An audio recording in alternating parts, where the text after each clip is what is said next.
My name is Ryan, and this is Emma. We'll be talking about Vietnam. The language of Vietnam is Vietnamese. When Vietnamese people speak to each other, they keep a distance from one another. They don't use hand gestures, but they are expected to convey the emotion of the conversation. Pointing is considered very rude, and eye contact makes you an honest person. During our learnings of Vietnam, we also learned about religion.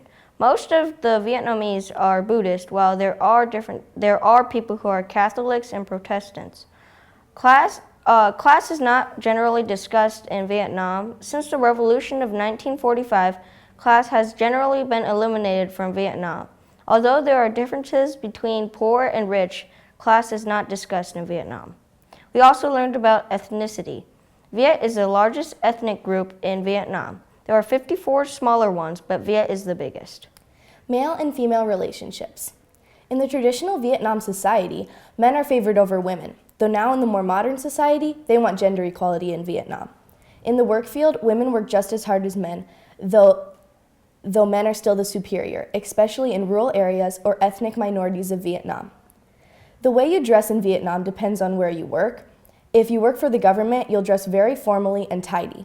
In Vietnam, they have a saying that roughly translates to rubber time, which means if you have a meeting at 8 a.m., you're expected to be there at 7:30 a.m. Also, in Vietnam, they're not as strict on absences as they are here in America. Relationship building.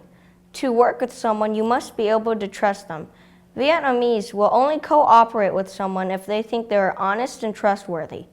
To make someone trust you and to introduce yourself, it is good to state your background information and your professional experience. This is what we've learned about Vietnam, and to answer the question, why is it important for you as a student, and mostly for educators, to learn, understand, and appreciate diversity? It is important for students to learn about this because when they know more about different cultures and diversity, they will therefore better treat comrades and peers that are from different cultures and create a better working environment. And if they know all these different things, they'll succeed further in their life.